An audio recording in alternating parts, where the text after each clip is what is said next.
En lep pozdrav vsem skupaj in vsakomur posebej, dobrodošli ponovno na Novi deželi Pridnih. Preden predstavim tokratnega gosta, bi rad samo v kratkem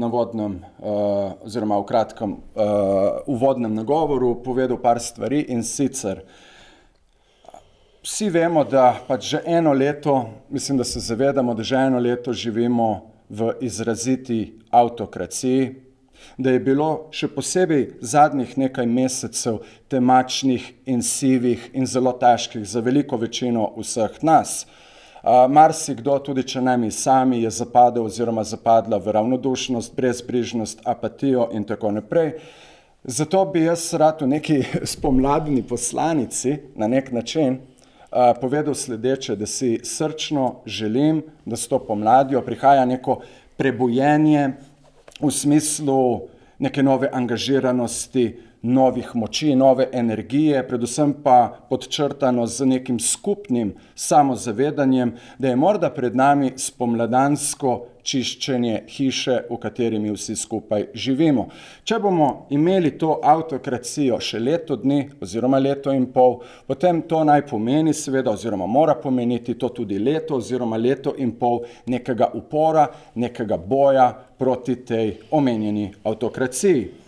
V tem pogledu z veseljem in v čast mi in v zadovoljstvo predstaviti današnjega gosta, ki je lansko pomlad začel oziroma samoiniciativno sprožil svojevrstno čistilno akcijo z razčiščevanjem določenih stvari, vsem zelo dobro poznanih stvari na Zavodu Republike Slovenije za blagovne rezerve.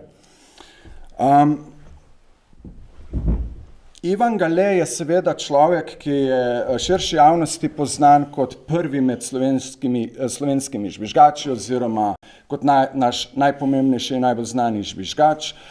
Poznan je po svoji nekdanji funkciji, bil je vodja splošne službe pri omenjenem zavodu, ampak to je vse skupaj vsaj nepopolno.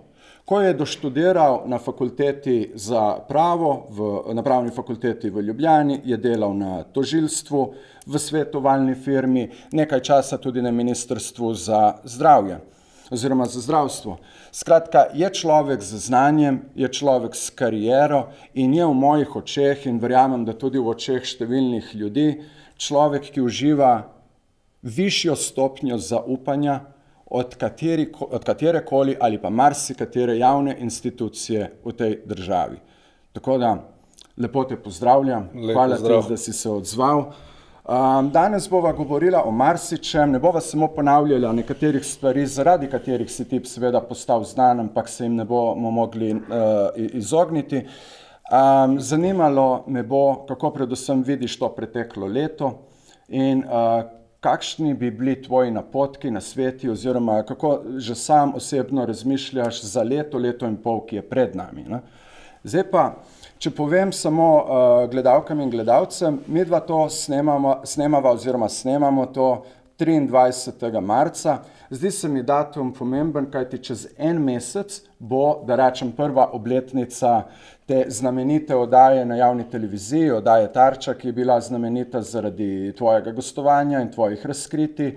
Pa me zdaj zanima, ali boš 23. aprila to obletnico kakorkoli obeležil, praznoval, a je sploh kaj zaslaviti? Ja, bo zaslaviti. Najprej hvala za tako lep nagovor. Človek lahko kar malo zaradi ob takih lepih besedah. Dobro, iskrene so bile. No, hvala lepa. Razlog za slave sigurno bo ta dan, namreč na ta datum moj sin praznuje rojstni dan in se mu bo mogoče malo bolj posvetil kot leto nazaj, ker ravno na dan, ko sem jaz prvič nastopil v oddaji Tarča, smo bili ravno sredi nekega praznovanja, ki je bilo potem prekinjeno z vabilom gospe Erike Žnidaršič, da se pojavim pred kamerami.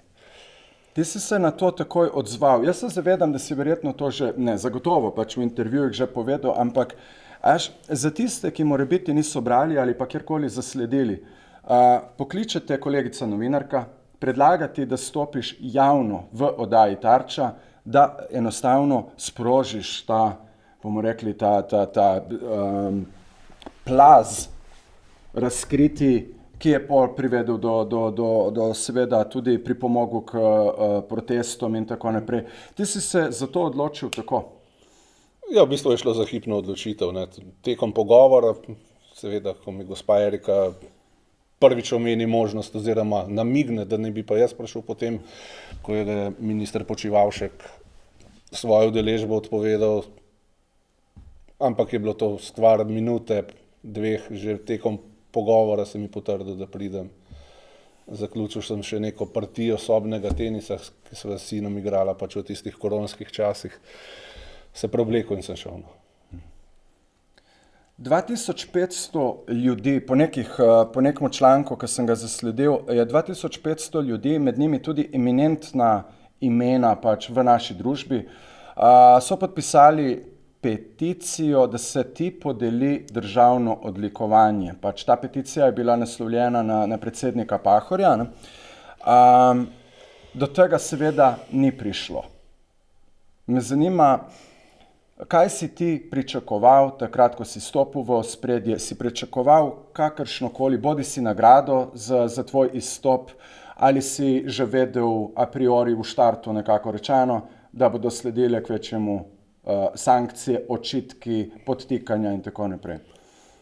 Ja, moje pričakovanje po nekih nagradah ali čemerkoli, jaz niti ne hrepenim, niti se nikamor v ospredje ne rivam s kakšnimi nominacijami, ne obremenjujem, s tem ne se drugi ubadajo. Jaz sem samo upal, da bo javnost poznala, da sem jaz to z iskrenimi nameni naredil, da nim nobene zgodbe v ozadju, nekih komplotov, povezav z ne vem kom že, ne vem kaj vse mi pripisujejo še danes. To je bilo moje pričakovanje, jaz sem pol vesel, da je bil tak odziv, ne, to človeku sigurno da neke dodatne energije za nosa, ker če bi se zadeve mogoče obrnile v drugo smer, ne, tudi medijsko, bi znalo biti to obdobje zelo težavno, no, da ne rečem celo pogubno, no. Dobro, ampak imel si papirje, pravzaprav imel si dokaze, ki so zelo jasno tudi najbolj neukemu, da se tako izrazim, brez kakršnega koli nespoštovanja človeku, dali vedeti, da so se tu dogajale, milo rečeno, nepravilnosti pri nabavi zaščitne opreme, ventilatorjev in tako naprej. Ja, se je povsem jasno, ne. Privilegiranje določenih dobaviteljev je jasno kot beli dan. Me veseli zdaj, da je tudi v nedavno objavljenem računskem, mislim po poročilu računskega sodišča, to več ali manj lepo popisano. Je pa te dokumentacije, vsaj jaz mislim, poleg te, ki sem jo jaz zbral oziroma prejel in tudi predal že preiskovalnim organom, se mi zdi, da bo teh, bom kar rekel konkretno temu, kar svinjari, še veliko.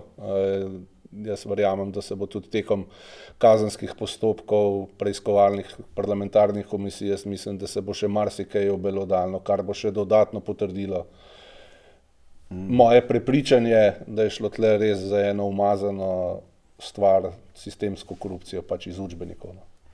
Tukaj si navrgel že ene par stvari, ki jih bova predebatirala od poročila računskega sodišča do potencialnih kazenskih postopkov oziroma pač do tega, da privedejo do neke odgovornosti in tako dalje. Tu smo lahko precej sumničavi glede na samo zgodovino tovrstnih afer v Sloveniji. Ampak da imava tako en pogovor, da ni samo vprašanje pa odgovor. Veš kaj, glej, da sem jaz čist iskren, ne govorimo tukaj o predsedniku Borutu Pahorju, pa nočem se zdaj na to odlikovanje prilepiti pa ustrajati s tem, ne. Ampak to, kar sem nekako hotel že prej reči, bolj v obliki komentarja kot nekega vprašanja, veš, ipak bi bilo spodobno, da se neka funkcija oziroma urad nečesa, neka javna institucija v tej državi zavzame zate na nek magari simboličen način, to bi bilo recimo v tem primeru državno odlikovanje. Ker mi moramo vedeti ves čas, da tukaj ne gre zate kot Ivana Galeta, ampak gre za zelo širšo zgodbo, ne, ljudi, ki bi radi dali informacije javnosti, jih posredovali javnosti in tako naprej, in potem tega ne naredijo, ker se bojijo, ker vidijo pač pravzaprav, kaj sledi, ne. Ti so strani recimo institucij nisi imel neke konkretne podpore ali pač, kako je to potekalo, kako bi ti javnost zelo podprla, za tiste, ki niso na Facebooku ravno tako kot jaz, ti imaš 80.000 podpornikov, ne? Ja, nekaj malega manj. Nekaj takšnega. Ampak kaj pa institucije?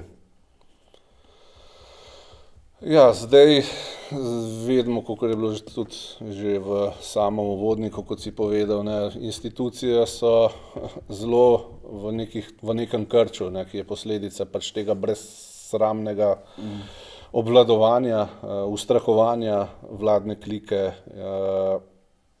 Moram pa reči, da vsaj, z moje osebne izkušnje, vsaj KPK se je zelo pozitivno tudi odzval in angažiral. Jaz sem tudi zaprosil za njihovo pomoč oziroma da ugotovijo neko vzročno zvezo med temi povračilnimi ukrepi strani delodajalca in mojimi prijavami, aktivnostmi.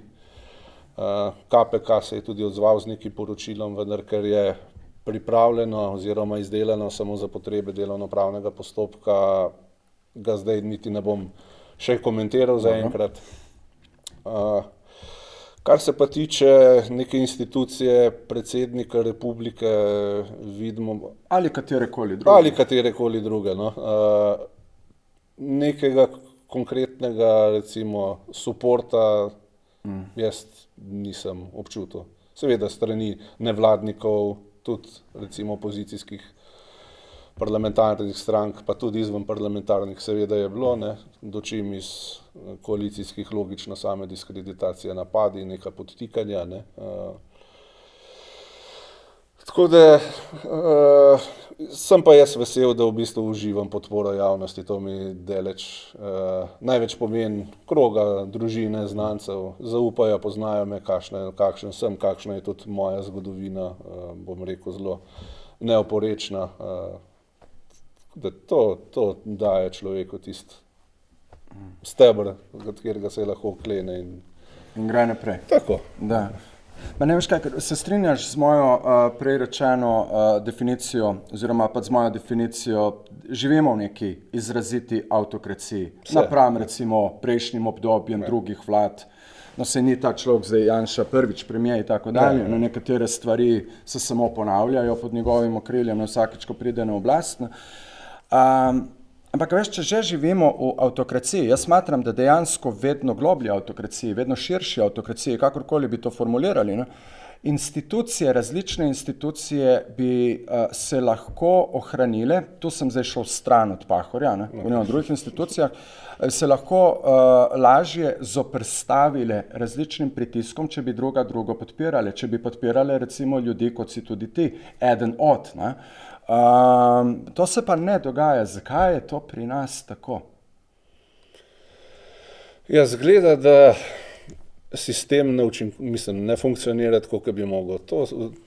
Ta neka slast po oblasti, denar je očitno prevaga vse drugo, ne, kar jaz vidim kot nek sistem, v katerem bi vsi lahko boljše živeli. To se vleče že od same osamosvojitve. Zdaj imam občutek, ne, da v bistvu ta osamosvojitev je bila projekt za neke elite, ki so si pač ustvarili nek svoj manjši trg, ki ga zdaj z lahkoto obvladujejo. Ne vem, to gre sistem je zelo dobro postavljen, ne govorim zdaj samo za obstoječe, tudi za vse pretekle, tudi te tradicionalne stranke. Postavljanje teh svojih ljudi, stroko se da na stran, negativna selekcija že v lastnih vrstah, ki potem, mogoče grdo rečem, drek ponavadi vemo, da priplava na površje. In potem smo tukaj smo. Ni bilo še res nekih resnih naporov, da se s temi praksami končno enkrat preseka, da se v bistvu vzpostavijo institucije oziroma da začne vzpostavljene so, čeprav zdajle v teh časih vidimo, da se neke institucije, ki smo jih postavljali, recimo 30 let, se podirajo oziroma so jih v enem letu razvrednotili ali jih želijo uničiti, kar je kriminal prve vrste zame, ne. Ja, zmeraj je neko novo upanje, ali pred volitvami, ali vmes, neka civilna družba, ampak jaz mislim, da gre vse samo še na slabše, ne. Zdaj ta koronski čas, je ta epidemija, mislim, da je to samo še potencirala, ne. ljudje počasi so že na nekem robu oziroma obupani, kaj bo naprej. Ne.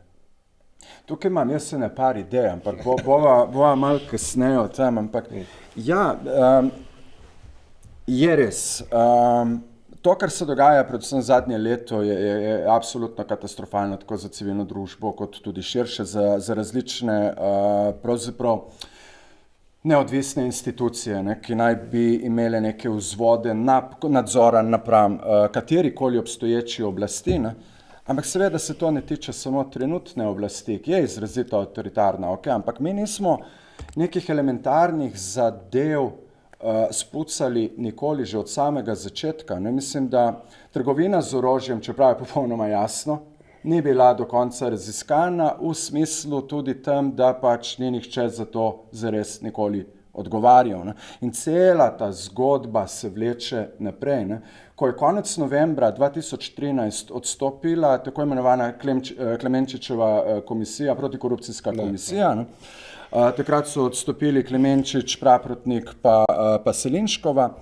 Oni so za svoj odstop navedli med drugim razlog, da pač se bančna luknja ni razrešila oziroma da sploh tukaj ni bilo nekih resnih premikov, da bi se ugotovilo, kaj je bilo v ozadju vsega tega. TEŠ 6. Potem so opozorili na razpad zdravstvenega sistema. Ne. Opozorili so na premoženje voditeljev nekaterih strank. Konkretno sta bila takrat izpostavljena Janković, Zoran Janković, Pozitivna Slovenija in seveda spet Janez Janša, SDS. Ne. In to, že sam ta odstop je bil velik pritisk tako na javnost, tako na vse institucije, ponazarjal je neko stanje duha, da se enostavno to vleče predolgo, ampak tudi to pač očitno ni bilo dovolj. Stvari se ponavljajo. Ne? Edina razlika, ki jo jaz vidim med letoma 2013 in 2020 oziroma 2021, je pač ta, da je leta 2013 vlada dejansko razpadla pod vsemi pritiski, tako vse slovenske ustaje, kot tudi drugimi pritiski znotraj koalicije takratne, medtem ko zdaj smo pa prišli do te točke, da katerakoli afera priplava na dan, karkoli že, da se zgodi, stvari so prilično jasne, ampak odgovornosti ni nikakršne. Počivalšek je javno enkrat rekel, mi kot stranka SMC nimamo komu karkoli pojasnjevati, mislim, o teh vzgibih govorimo. Ne? Smo mi spodleteli eksperiment neke demokracije v tej državi. Nam ni uspelo, govorilo se o tranzicijski demokraciji, o tranzicijskem obdobju, a nam je sploh uspelo postati resnična demokracija? Ne. Vse to, če se gleda mogoče zgodovinsko ali pa kaj smo še dokaj mlada demokracija, ampak v teh časih imamo toliko primerov dobrih praks iz tujine, vse bi lahko to hitro ponotranili, če bila seveda želja oziroma resen namen izkazan. Pa očitno ni. Ne. Ravno to, kar si že omenil, te razne afere, ne, to so afere velikega obsega, ne. Oškodovanja, glavni akteri so nosilci oblasti, ki so še zdaj v bistvu v politiki oziroma v vrhu. To je absolutno meni nerazumljivo, kako lahko nek pravosodni sistem zataji do te mere, da ni bilo v teh zadevah sodnih epilogov. Jaz tudi recimo sam do lanskega leta se nisem niti posvetil, niti nisem prebral že sama orožarska afera. Ne. Potem pa prebereš knjige avtorjev Klavore ali pa Blaža Zgage ta v imenu države trilogijo, kjer je jasno dokumentirano, za kakšno barabijo v bistvu je šlo, milo rečeno. Ne. Ampak v tistem času so bili očitno pritiski oziroma te lovke, pa ne govorim zdaj samo Janša in ostali, tudi drugim je bilo v interesu, pač da se tudi na drugi strani pa kaj drugega ne razkriva, oziroma ta bančna kriminaliteta oziroma, kar rečem, mafija je zelo močna, pri nas pa tudi v tujini, se to je več ali manj jasno, ampak da se potem o zadevah začne govoriti šele potem, ko so že neki zastaralni roki ali karkoli, vse potem je vseeno, to se lahko itak pol zrelativizira, vztrajno zanika, določen procent bo itak verjel. To je meni nedoumljivo. Upam, da zdaj tudi v tej točki ne bo rezultat isti, ne. Ker treba je dati nek zgled oziroma obsoditi dejanja, najprej tista, ki v bistvu napadejo vse tiste, ki na nepravilnosti opozarjajo, te zgodb je ogromno, in seveda, kar je pa še pomembneje, odgovorne pač pripeljati pred roko pravice in jim povedati, da to, kar so počeli, ni prav, sankcionirati, obsoditi, zapreti, če je treba. In to je to. Drugače mislim, da se kakšnih hudih sprememb ne bo. Saj v bistvu zakaj bi pa pol nekdo živel bolj pošteno oziroma upravljal z državo bolj pošteno, če ve, da se v preteklosti nič resnega ni zgodilo. Ne? Absolutno. Mislim, govorimo o stvarih, kako ne bi potekale v teoriji, ne? Ker pravzaprav način, kako, brez da bi kritiziral zdaj državno tožilstvo ali pa sodstvo, ne zavedam se pritiskov na njih, zavedam se neke določene podhranjenosti, kadrovske in tako naprej, različnih problemov, ne? Ampak, ko pravimo, da je treba določene ljudi, ne, te, ki so krivci in tako naprej, ne? V končni fazi, veš kaj, tudi Pahor, ko je bil premier, ne? Leta 2011, ne? Tudi iz takrat so neke afere nikoli razjasnjene, ne? Človek je danes predsednik države, ne, Bog se smili, in tako dalje, ampak kdo točno naj privede njih pred neko roko pravice, če vemo, da je ta roka pravzaprav zelo pohabljena in ne doseže, ali pa ne doseže tako visoko, kot bi pač pravzaprav morala, ne? Ja, roka je pohabljena ali ustrahovana, saj vemo, da tudi recimo nek kadrovski manko v pravosodnih organih, to je stvar politike, ne. Če bi bilo v interesu, se da tudi to urediti, ne, samo očitno nikomur ni, ne. In to že dlje časa. Tudi recimo Pahor, ki je bil do zdaj v bistvu že skoraj vse, kar se v politiki doseči da, od poslanca, premierja, predsednika republike do evropskega poslanca, gotovo ve stvari, tudi če se spreneveda, da jih ne. On jaz mislim, da bi bil krasen žvižgač, ne? In bi ga verjetno tudi javnost povedala, ampak seveda on živi v tem svojem svetu, neke medijske pozornosti, uživa v tem, da je na nekem pomembnem položaju in tudi zdaj v zadnjem letu ob vsem tem dogajanju v bistvu več ali manj nemo molči. Večkrat se pohecam, že takrat delal je že vse v bistvu od frizerjev do smetarjev, nekaj samo še predsednik ni bil, ne. To je žalostno, no. Na ena imena bi tukaj še spomnil, ki bodo pač, da ponazorimo pravzaprav, koliko globok je ta primer, ne. Ti si, in se boja dotaknila tudi tega 9. oktobra lani, ne, dobil odpoved. Da. Ampak nisi edini, ki je bil odstavljen. Jaz bi tukaj za voljo javnosti, za voljo debate ne spomnil na dve imeni. Recimo Darko Muženič, nekdanji direktor Nacionalnega preiskovalnega urada, torej NPU, ki je bil zamenjan takoj, ko je sprožil preiskavo nakupa zaščitne opreme.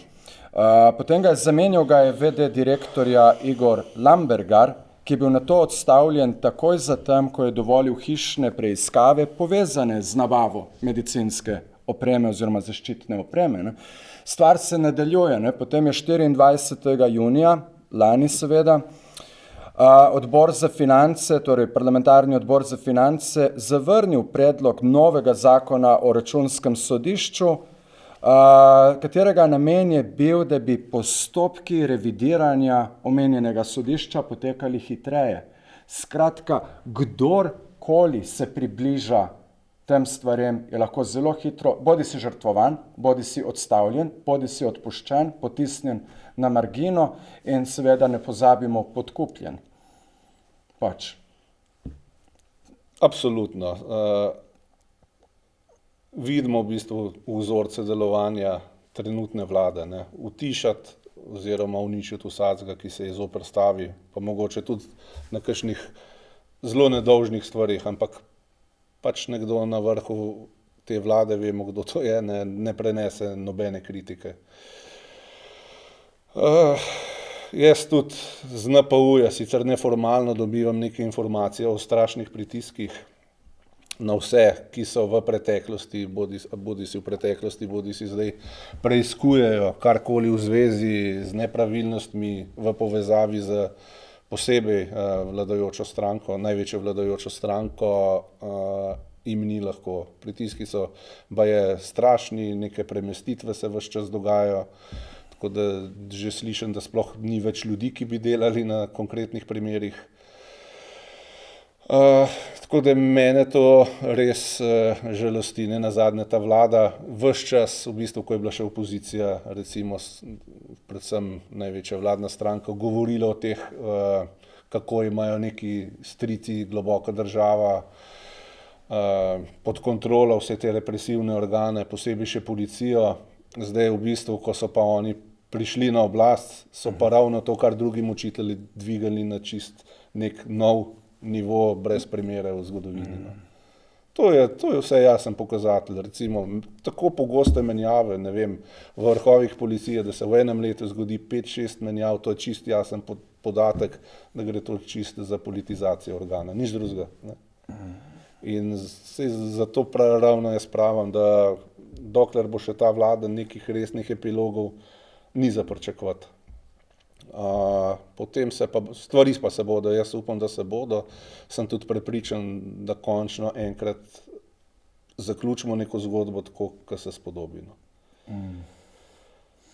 Kdaj pa bo, no, pa... In tu je pravzaprav več scenarijev, kako se lahko to zgodi, ne? Bova o teh scenarijih, o neki pomladi ali pa o tem letu, ki je še pred nami, ampak preden gremo recimo na poročilo Računskega sodišča, ne, ki si ga tudi prej omenil, bi jaz prebral sem en citat, ki ga navaja Borut Mekina v enem od zadnjih člankov v Mladini. Citat je pa od Tomaža Vesela, predsednika Računskega sodišča. Ne. Demokracija je zbirka stebrov, ki držijo streho. Če jih rušimo enega za drugim, se lahko stavba zamaje in zruši. Na to moramo paziti. Pozorni moramo biti na neodvisne institucije. Ko bodo padli ti stebri, bo padla tudi streha. Ta ne stoji sama od sebe. Počasi bomo izgubili institucije, ki so neodvisne, ker ne bo več ljudi, ki bi bili pripravljeni delati v njih, saj ne bodo želeli doživljati osebnih napadov, očitkov, podtikanj in tako naprej. Ne? Kar mene pravzaprav, oziroma obdelajva najprej poročilo Računskega sodišča, 254 strani si rekel. 252. 250 plus. No, ja. Okay. Obsega, ti si ga celotnega prebral? Ja, dvakrat, od prve do zadnje črke. Vključno z drobnim tiskom. Kaj so najbolj zanimive stvari notri? Kaj je tisto, na kar bi morali biti, tudi če ne gremo brati tega poročila, najbolj pozorni za razumevanje stvari, ki so se odvijale lani in ki se še vedno dogajajo? Na hitro, da predstavim čist moje videnje stvari in tako se je tudi zgodilo. Zavod kot prvo povsem neprimeren za nabave. Neustrezno kadrovsko, strokovno podkovan. Imamo druge organe v državi, bodisi Direktorat za javno naročanje, Uprava Republike za zaščito in reševanje, predvsem Ministrstvo za zdravje. Vemo, da je v zdravstvu cel kup nekih javno-naročniških služb, zelo kvalitetnih, ki bi jih lahko vključili, ampak očitno je bila želja vlade oziroma ministra Počivalška, da si izbere zavod. Tudi v nekih strateških predhodnih dokumentih, nek državni načrt za primer epidemije, sicer zavod omeni nekajkrat, ampak čisto nobene konkretne naloge. Pri drugih je vsaj nekaj splošnega. Ne? Ampak namen je jasen, vsaj moje videnje. Ne? Direktor zavoda je pripadnik SDS. Kot drugo, zavod se je izkazal kot zelo operativen že v času nabav zaščitnih tehničnih ovir, takrat za regulacijo migrantskih tokov, za postavitev na meji, kjer je tudi iz povsem nerazumljivih razlogov, tudi vsebinsko, bila ta naloga dana zavodu. Zakaj? Ne vem. Lahko zdaj samo špekuliram, oziroma ne vem, ali je to zdaj samo na ravni špekulacije. Že pri tistih nabavah, to mogoče izven konteksta malo, je moralo vse potekati v tajnosti. Spet nek postopek izven rednih okvirov, kar je seveda sjajna prilika za ribarjenje v kalnem in razne mahinacije. Jaz takrat sicer sem bil udeležen samo pri papirnem delu, nič nobenih konkretnih kontaktov s ponudniki, karkoli operativnega. Takrat smo mi začeli s temi nabavami. Po nekaj časa so se pojavljala prva vprašanja, ki so šele po nekaj mesecih v bistvu ugotovili, že kar poprej časa, da v bistvu zavod to kupuje. So se pojavila neka novinarska vprašanja, neke zainteresirane oziroma organizacije so spraševali o teh podatkih.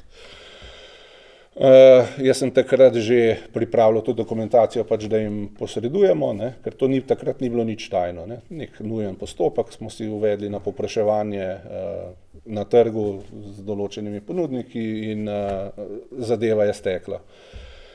No, potem, ko je bilo pa treba to dokumentacijo prikazati, se spomnim nekega dne direktor Zakrajšek pride na zavod in pove, da je minister ukazal, da vse skrijemo pod tajno. Seveda je to masovno kršenje zakonodaje z področja varovanja tajnih podatkov. Minister Počivalšek. Ja, seveda. Ne. On je tudi rekel, da dokler bo on minister, bo to tajno. Ne. In seveda smo potem na zavodu to izvršili. Ne. Potem nadalje smo se potem teh predpisov z področja varovanja tajnih podatkov držali. Je bilo pa potem na pobudo oziroma na zahtevo Transparency International in potem smo šli tudi še v sodni spor, ga tudi izgubili. Oni so dosegli, da se določeni dokumenti razkrijajo. Potem pod Šarčevo vlado oziroma Šarec je potem tudi rekel, da naj vse razkrijemo. Mi smo bili tako v bistvu veseli, nismo imeli nič za skrivati. Ne. Vsaj kar se mene tiče, jaz kot rečeno sem samo pri papirnem delu sodeloval. Kaj se je v ozadju dogajalo, težko komentiram, boste mogli kakšne druge vprašati, če kaj vedo, jaz ne. Tako da takrat je bilo tudi zelo, zelo specifično obdobje, podobno temu, sicer manj stresno, kot je bilo to, ampak že neki indici so bili, neko podjetje Mini iz Žalca, ki je imelo določeno obdobje celo sedež na istem naslovu kot lokalni odbor SMC-ja, je dobil levji delež posla, mislim, da tam bili 70-75%, seveda to je bilo vse na povpraševanje. Ne. To isto podjetje je zdaj tudi na črni listi, ne sme poslovati z občino, državo oziroma subjekti javnega prava. Zdaj jaz težko komentiram, verjamem pa po tej izkušnji, da je bilo vse prej kot čisto. Kar se pa tiče pri tem računskem sodišču, če nadaljujem, seveda zavod je zelo priročen. Majhen kolektiv, obvladljiv, brez nekega znanja posebnega, ne, ki mu bodo potem lahko od odzunaj pomagali. Ne. V navednicah seveda. Mi smo se soočali tudi takrat s težavo z nekimi okužbami, sodelavce smo imeli tudi že na intenzivni negi, okužbe so se širile po kolektivu. Na začetku so se vsule masovno neke ponudbe, nismo imeli mi vhodnih podatkov niti kaj nabavljati, kakšne količine, nismo vedeli na papirjih, certifikatih, ničesar. Za koliko časa nabavljati. Dobili smo neko tabelo od poslanke Jelke Godec, ki tako ne bi smela tega početi, kar je počela. Tista je bila neka osnova, ampak potem se je nabavljalo še marsikaj drugega, kar niti na tem seznamu ni bilo. Hektično obdobje, skozi neki pritiski, klici, preskakovanje vrst, pritiski za avanse, klici ministra, vpitje. Grozno, ne, to enostavno. Nekaj je delo pod pritiskom, nekaj je pa delo pod nezakonitim pritiskom in to je bilo v bistvu to drugo. Ves čas nabav. Potem direktor Zakrajšek okužen s koronavirusom, se umakne domov v izolacijo. Isti dan si ministrstvo vzame pristojnost pregledovanja ponudb, to je pač tle zavod že kot gospodar postopka javnega naročila izgubil oblast nad njim. Potem mislim, da so bila neka trenja oziroma tudi je bilo slišati nek boj, kdo bo te ponudbe pregledoval, kdo bo imel roko nad njimi, ne, to je bilo zelo pomembno. Samo 3 dni kasneje, mislim, da je samo 3 dni, da je na Ministrstvo za gospodarski razvoj in tehnologijo, da so se te ponudbe prepošiljale. Vlada ustanovi neko medresorsko delovno skupino, ki bo te ponudbe pregledovala z vidika izpolnjevanja tehničnih zahtev, standardov, papirjev in tega. Samo dan kasneje je Počivalšek odreagira z neko svojo projektno skupino, vključi magister Terčeta in v bistvu vzpostavi spet nadzor oziroma pregled nad zadevami. Kaj se je vse dogajalo na medresorski delovni skupini, ne vem, v bistvu tukaj vanjo je bilo imenovanih 8 članov. Na medresorski delovni skupini sprejmejo protokol, kjer pregledovanje ponudb prenesejo na uslužbence MORS-a in Uprave za zaščito in reševanje, vključijo še 2 strokovnjaki iz UKC-ja. Tako da je to neko mantranje tudi strani ministra Torina, da MORS ali pa Uprava za zaščito, ki je organ v sestavi, nista imela nad temi ponudbami nič, je za lase privlečeno. Tudi Računsko sodišče ugotovi, da izmed vseh članov medresorske delovne skupine samo eden je dejansko delal za to, za kar je bila ta delovna skupina ustanovljena. Vse drugo so delali ljudje, ki jim vlada recimo ni dala tega pooblastila. So pač zadali to nalogo, se je ugotovljeno tudi v računskem poročilu Računskega sodišča, da je v bistvu 35 od 40 posredovanih ponudb ni bil upoštevan protokol. Ostalih 7 članov se je ukvarjalo z vsem drugim. Jaz sem bil tudi na 2 sejah te medresorske delovne skupine. Samo, ko sem prišel iz ene izmed njih, iz ene seje, sem direktorju napisal v bistvu v smislu, ljubi Bože, kaj se dogaja, ne. Ukvarjali so se z neko logistiko, prevozi iz Kitajske, kar je celo najhujše, meni tudi nezaslišano, ukvarjali so se z vprašanjem, kako z vprašanjem izvoza zaščitne opreme iz Slovenije. Mislim, a ni bil namen, da jo pridobimo, ne pa da omogočamo njen izvoz. To je bila med drugim tudi zanimiva zgodba na enem koordinacijskem sestanku na ministrstvu, ne, ki jih je vsak dan skliceval minister Počivalšek. Nisem mogel verjeti, takrat je mene konkretno za nek SLA marketing posel očital, da je bila oprema prehitro dobavljena, da je bilo to zelo sumljivo, ne. Na isti tej seji naroči prisotnima takrat sekretarju Zajcu in Katarutiju, da takoj uredite vse potrebno, da bo lahko gospod Izet Rastoder izvažal maske v Črno goro. To je bilo, jaz sem samo gledal in se smejal, nisem mogel verjeti, ne.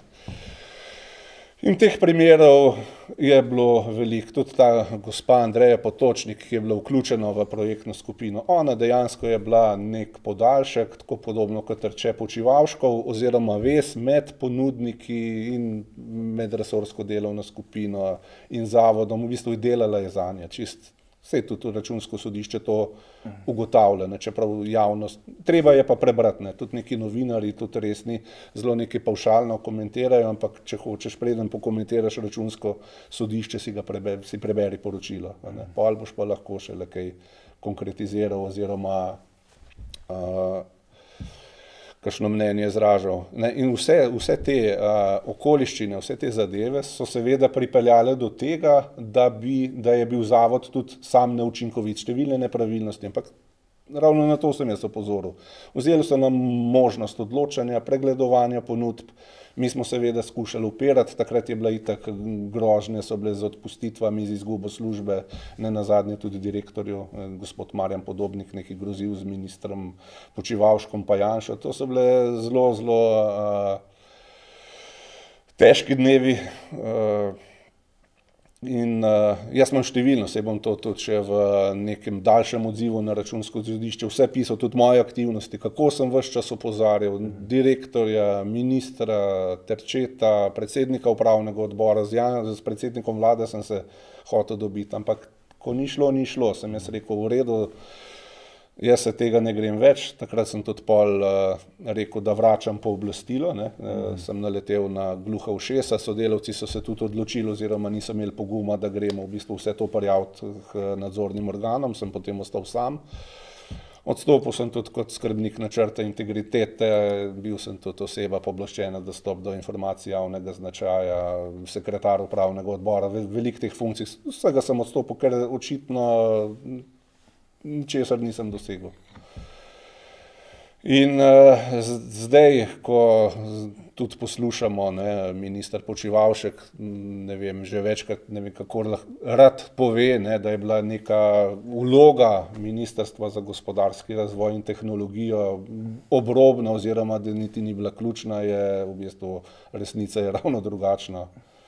Če je pa še nad gospodom Počivalškom so bili pa še kakšni drugi višje, naj pa on pove, ne, oziroma No, vse ti je povedal, ne, da posel je bil posel SDS. Ne. Ja, to je bilo direktno povedal. Ne. To je bilo prvič takrat na dan, ko je klical Anton Travner, kar je zelo nenavadno, da se z enim konkretnim dobaviteljem pa poslom za maske ukvarja vrhovni šef policije. Takrat so meni zazvonili vsi alarmi, tlele nekaj zelo, zelo sumljivega, ne, ker ta ponudnik Gene Planet nas je, oziroma Gene Planet, nas je izsiljeval z nekimi podpisi izjav, da bi lahko dobil še, ne vem, par procentov višjo maržo si naredil s tem, ne. So pogojevali ta podpis, sicer robe, da ne bodo predali, kasneje se je itak izkazala, da ta ni bila ustrezna, so nas potem še več dni v bistvu, po domače rečeno, zafrkavali, skozi najavljali, prihajamo v skladišče Roje, pa jih ni bilo, ne, to je bilo čist naravnost nesramno z njihove strani. No in jaz sem šel takrat na zagovor, vedel pa sem, zanimivo je ta, ne, da Marko Bitenc je direktor tega podjetja, ne, Gene Planeta, ki je pa soimenjak, v bistvu ime in priimek imata enako kot Marko Bitenc, bolj znan kot direktor te kirurgije Bitenc, oziroma je bil tudi član te strokovne COVID skupine. In je zelo povezan, takrat je tudi z Gantarjem šel Pečečnikove maske prevzemati, za medije so se tam pred kamerami nastavljali. Spomnim, ja. In mene Počivalšek vpraša, čigav pa je ta posel po vaše, ne? Pa jaz sem vedel, da nista v sorodu ta dva Bitenca, pa sem rekel, ja, glede na to, da je Bitenc, mislim, da je sin ali nečak od tega Marka Bitenca starejšega, da je to Desusov očitno, ne.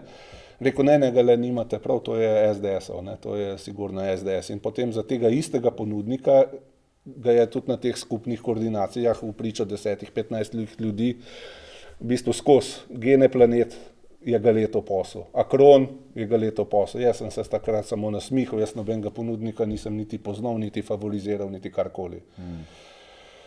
Tako da tle je bilo res tudi potem tisto famozno poročilo vlade o nabavah 5. maja, ki je šlo, ne, kjer se tudi meni očita neke nepravilnosti, ki so jih zaznali, v bistvu jih poročilo Računskega sodišča demantira, ne, je bilo spet ravno obratno, jaz sem tudi kazenske ovadbe dal zaradi tega, ne, ampak očitno je takrat naročilo prišlo, ne, da se mora nekaj najti. Te primere se je naštelo, kakor sem pol slišal, oziroma je bilo takrat že javnosti znano, je bil za pripravo poročila in tudi poiskati nekaj zadolžen posebej Aleš Kantaruti, državni sekretar, ne, in to je se je pol poročilo pač to tudi pojavilo, to je čista diskreditacija oziroma napad name. Zdaj ta isti Kantaruti bomo s 1. aprilom predsednik, mislim, šef gospodarske zbornice, kar je v bistvu neokusno. Ne. Glavno, to je bilo sosledje nekih dogodkov, pritiskov, ne, obtoževanj, da smo mi največja mafija, vem, kako je nadaril Počivalšek za Krajška po telefonu. Mu je dobesedno rekel, da sva jaz in on SDS mafija, ampak da njemu ne sežemo do kolen in da nas bo zjebal in da nas bo razpustil, da je dovolj tega. Za Krajšek je bil takrat čist psihično sesut. Je bil tudi kar dlje časa na bolniški. Počivalšek je zahteval od njega, da imenuje nekega prokurista, ne, namesto sebe, ne, oziroma poleg njega to ustanovitveni akti pa predpisi niso in bi šlo čist za prekoračitev pooblastil pa nezakonito. Počivalšek je ves čas vztrajal, da to je možno, je samo pravne razlage. Od notarja smo prejeli mnenje, da to ni možno, ampak on je na tem vztrajal, pa ne samo to, da bi prokurista imenoval za Krajšek, skozi je zahteval, da tudi on izbere, kdo bo to imel v teh težkih in ne vem kakšnih časih. To je, več je bilo teh čist, imam tudi vse dokumentirano, ne, in to so čiste zlorabe položaja evidentne, ne, in upam, da bojo tudi sprocesirane, ne. Ne, veš kaj, ker Razumem, novinarji, ki niso podrobno prebrali pač revizijo oziroma poročila Računskega sodišča, ne bi smeli na pamet pavšalno komentirati teh stvari. Ne? Ampak, veš ti, koliko je to zapleteno, kar si zdaj ti povedal? Seveda. Absolutno je. Veš kaj, ker hočem na to opozoriti. Po eni strani imaš eno tezo, ki jo nekateri zastopajo, ne pravim novinarji, širše, da pač ta ekipa, ki je takrat nabavljala te maske, skakala prek vrste, se rinila in tako dalje, rinila svoje ljudi zraven, kakor da pravzaprav niso vedeli, kaj delajo, kakor da je tukaj bil nek absoluten kaos. Ni težko dobiti takšnega vtisa. Ne? Po drugi strani so oni imeli, če je to že bil kaos, je bil organiziran kaos. Namreč ti ljudje so naštimali svoje ljudi, ti ljudje so vedeli točno, komu so podrejeni in komu morajo poročati, kaj morajo skomunicirati, očitno tudi za katero ceno, komu in tako dalje in tako dalje. Ne? Tako da splanirali so zelo hitro, bili so tudi oni pod nekim časovnim pritiskom, treba je pripeljati neko zaščitno opremo, treba je mastno zaslužiti in tako naprej, vse priča v to smer. Ne? Bili so pod nekim časovnim pritiskom, ampak jim je uspelo pripeljati neke ljudi, določiti, to je posel od tega, to je posel od onega, to je posel od tretjega in tako dalje, ampak tebe pa niso predvideli. Niso predvideli niti enega, ki bi iz samega zavoda, torej Zavoda za Republike Slovenije za blagovne rezerve, stopil ven in vse to pravzaprav razkril. Tle jim je pa res podletelo. Ne? Mislim, z neko aroganco bi človek rekel, da so šli v to stvar, ker očitno pri nas imamo, ali pa ima ta vladajoča klika, katerakoli že, ta lažni občutek ali pač resnični občutek, da se lahko stvari peljajo tako, kot so se, brez nekih posledic že v samem štartu. To, da te niso predvideli, meni nekaj pove. Ne? Ja, bi lahko rekel, da so šli malo amatersko v zgodbe, mislim, sploh, ne vem, mislim, čisto jasno. Pustili so veliko sledi za seboj, to so sledi, ki so dokumenti, s katerimi ti operiraš. Imeli so to smolo, ker sem bil jaz tudi pooblaščen v bistvu, da nadomeščam direktorja Zakrajška v času odsotnosti. Jaz sem imel tudi pač še na drugem področju, na področju investicij, pa teh kadrovskih dokumentov, takrat je bilo zelo zapleteno. Delo na domu je bilo treba angažirati, oddaljene dostope in vse to še urediti za tiste, ki tega še niso imeli. Jaz med drugim tudi nisem podpisal večine teh pogodb. Jaz verjamem, da če bi bil jaz takrat tiho, bi bil mogoče še manjkrat omenjen, kot je Černe zdaj, recimo. Ampak zdaj, ko sem pa vstopil v prvi plan, Zakrajška praktično ni več, se samo še ga le pojavlja. Ampak jaz nisem imel moči, jaz sem bil tudi v stalni navezi z direktorjem Zakrajškom. Večkrat sem opozoril, koga naj poslušam v določeni situaciji. Ali Terčeta, ali njega, ali Počivalška, ali predsednika medresorske delovne skupine Tonina, ne vem, nisem vedel. Tako da je to zelo prikazano, kot da sem bil jaz alfa in omega. Tam pa temu ni tako. Se pravi, so imeli pa smolo, da sem bil vključen praktično v vse te korespondence, vsaj pol v neki fazi, ker vsi ti večji ponudniki so vsi vstopali, postavljali kontakte, pa te bistvene informacije, prvo preko ministrstva oziroma gospe Potočnik ali Mitje Terčeta. Mi smo potem v bistvu šele capljali zadaj z informacijami, v bistvu ali samo izvedete posel, s tem le morate. Tudi recimo Računsko sodišče jasno napiše, kako je bilo neenakopravno obravnavanje ponudnikov, da nekatere ponudnike se je pozivalo, nekaterih se ni, nekatere je to trajalo več dni za določene, pa manj kot 1 uro. Mislim, temu se reče korupcija, nič drugega ni to. Absolutno. A si ti tako hitro zletel ven z vsemi temi podatki, informacijami, razkritji, pravzaprav, da jih je to nekako res presenetilo? Da jih je to nekako ujelo v trenutku, da si doživljal pritiske, preden si recimo dal to stvar ven? Poleg seveda tistih, ko je bilo treba podpisovati ali pa pregledovati različne dokumente in pač nabavljati to opremo. So oni slutili na kakršen koli način, da boš ti te informacije posredoval javnosti? Ja, na začetku ne, mogoče pol že 19. aprila sem jaz zelo en daljši dopis poslal ministru Počivalšku, kjer sem pol me ni bilo več naprej, od 20. nisem bil več niti vključen v nabave in karkoli.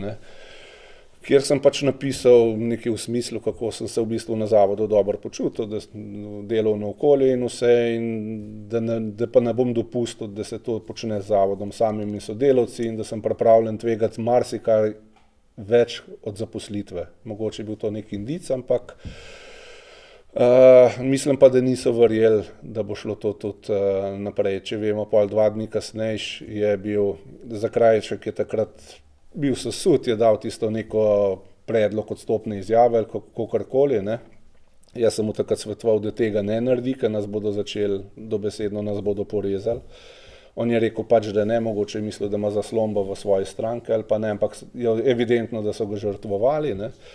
Isti večer po zamenjavi oziroma prihodu zdajšnjega v.d. direktorja Tomija Rumfa, Počivalšek stopi pred kamere in pove, da je vse posle v ozadju vodil in koordiniral gospod Anton Zakrajšek. Ne. On je bil seveda obveščen, ampak vse naknadno. Jaz sem mu poročal, poklical sem ga ali v zvečer mu napisal mail, povzetek dneva ali karkoli, ne.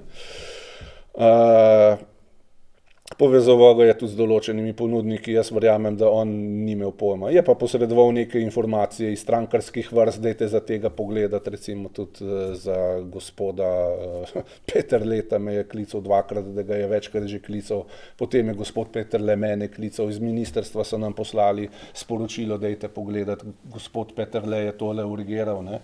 Takrat nismo vedeli, smo rekli, mogoče ima kakšen kontakt, ne, ker meni po telefonu je povedal, da ima on zelo debelo beležko z obsežen telefonskih imenik z ne vem komu sem, ne. No, potem pride v povezavi s tem nemškim podjetjem, katerega je takrat omenjal, da bi bil to nek posrednik iz Slovenije.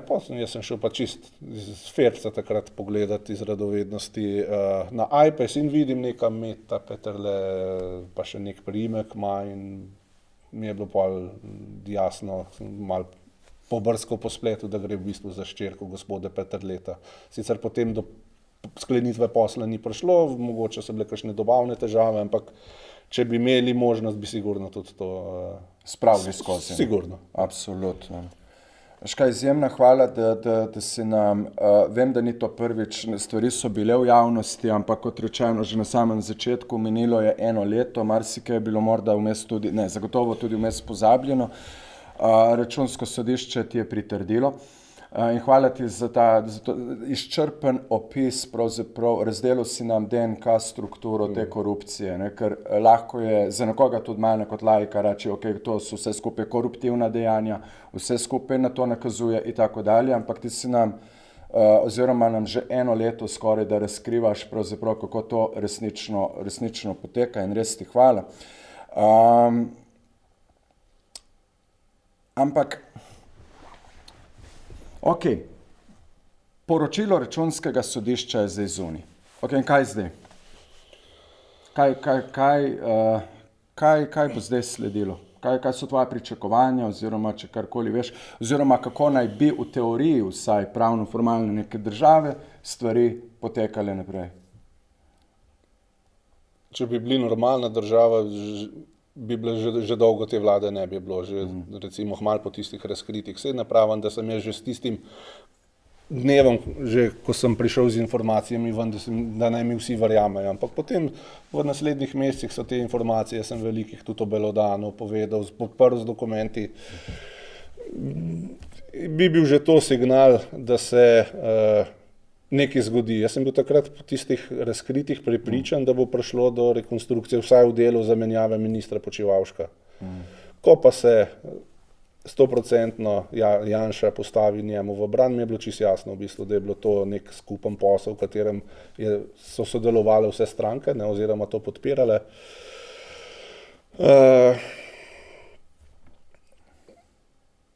Se pravim, sploh zdaj pa po tem Računskem sodišču, vse vemo, je bil osnutek, potem so bili razčiščevalni sestanki, predlog poročila, možnost ponovnega odziva. Jaz med drugim, če bi bil res tudi odgovorna oseba, kot me želijo predstaviti, jaz niti predloga nisem dobil, ne. Absolutno bi moglo priti do konca vlade, no, vsaj do določenih akterjev. Sploh glede na to, jaz sem prepričan, da so že več mesecev, da so o tem vsi vodilni vedeli. Mi je čisto jasno tudi, zakaj je bil gospod Vesel deležen tako intenzivnih napadov, ves čas, zdaj že par mesecev to spremljamo, ne. Hočejo relativizirati vsebino tega poročila, ki ni tako nedolžno, ne, kot želijo prikazati vladajoči.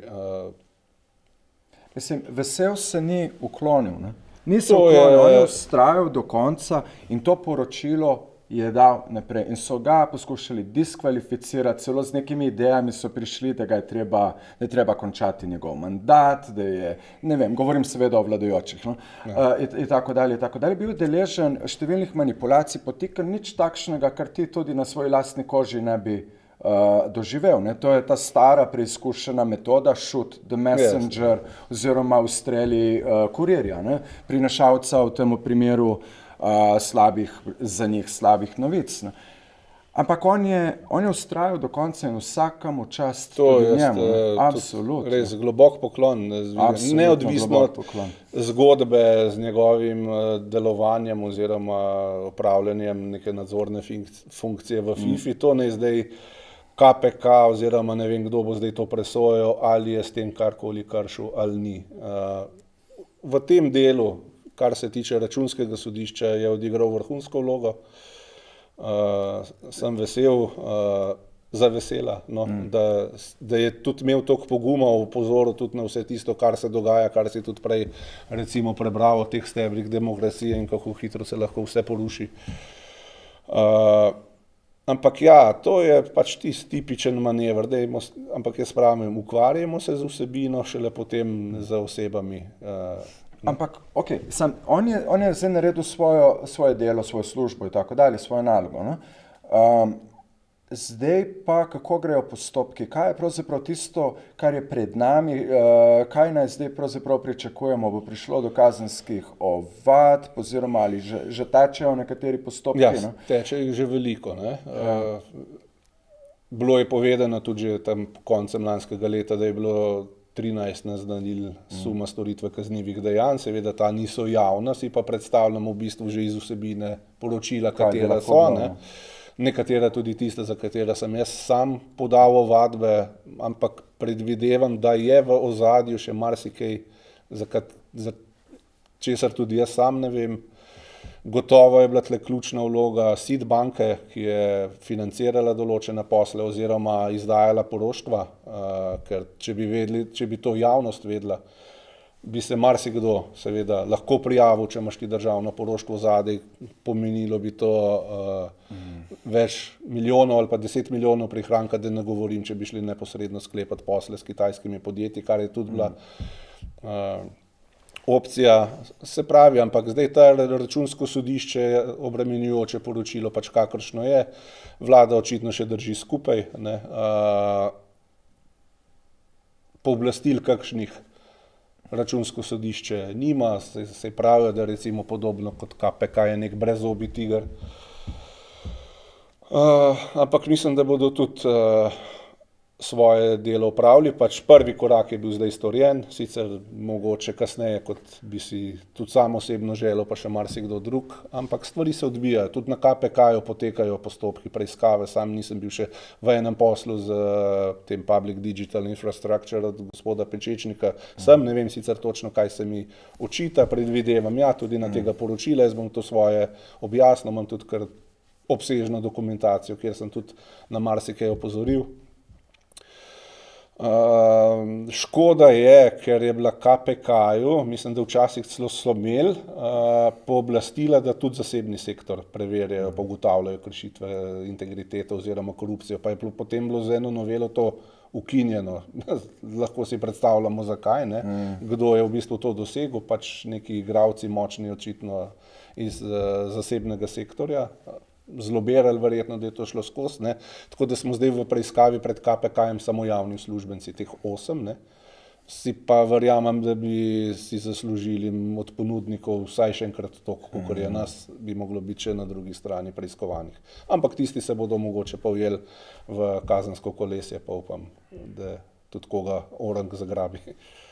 Da, to bomo videli, mislim, ker enostavno težko je karkoli pričakovati, ker če bo ta afera razjasnjena, če se bo to prišlo do konca, ne, bo to prvi takšen večji primer v naši državi, kolikor je meni znano. Ja.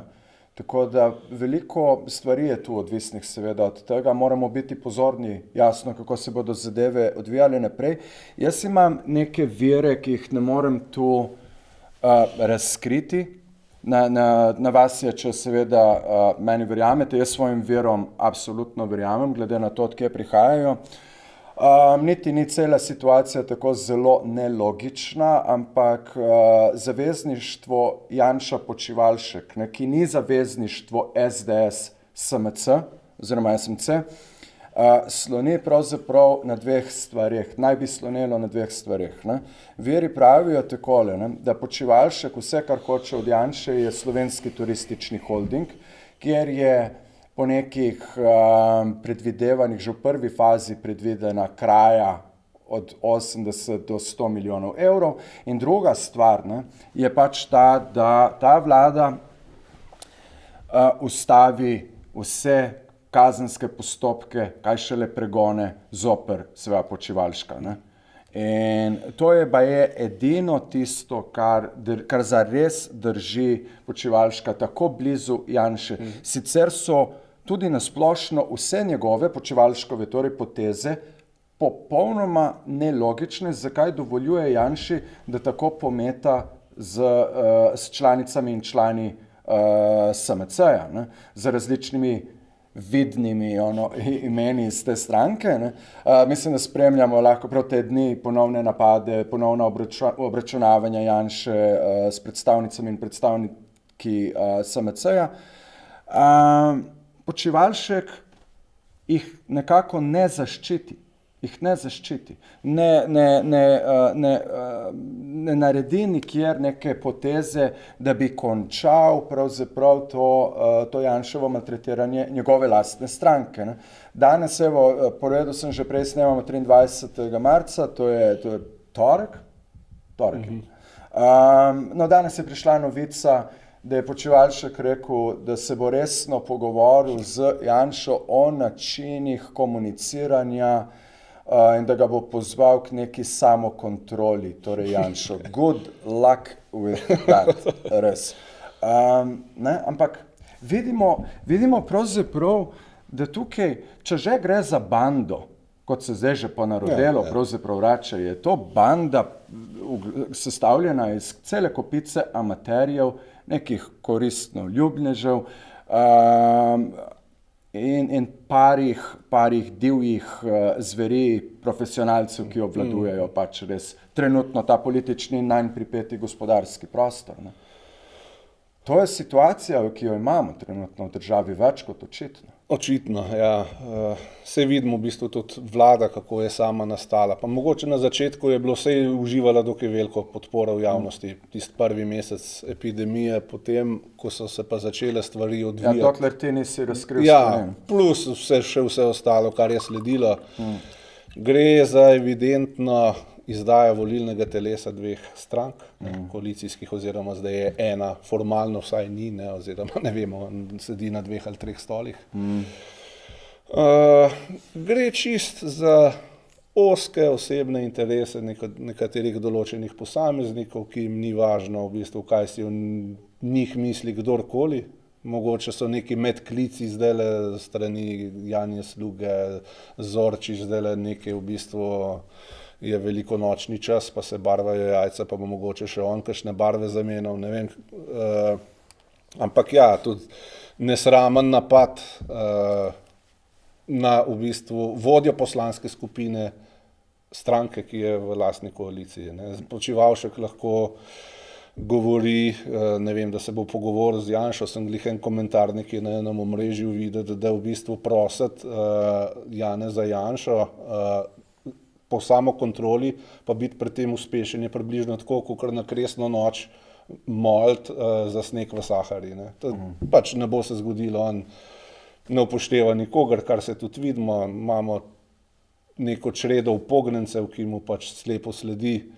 Počivalško je pa itak ve v bistvu, da je politično truplo, ko se bo ta zgodba enkrat zaključila in poskuša pač iztržiti čim več za pokoj, ne vem, pa za svoje omrežja in jih čim bolj napajajo se vsej, mislim, zgodbe. Pač ko ne, se zato pač ustraja v sami vladi, no? Ampak jaz mislim, da nekega slovenskega turističnega holdinga in ne, še česa drugega vprašanje je, če bo to sploh dobil, ne? Ampak v redu, ok, to ne moramo zdaj špekulirati in tako dalje.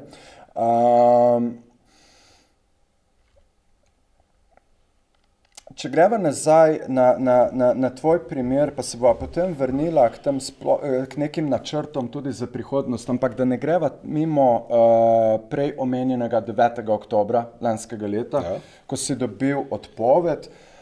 Tu je zdaj več stvari za vprašati, ampak tako, če gremo na hitro skozi, ti si zdaj v tožbi zoper Zavod Republike Slovenije z rezervne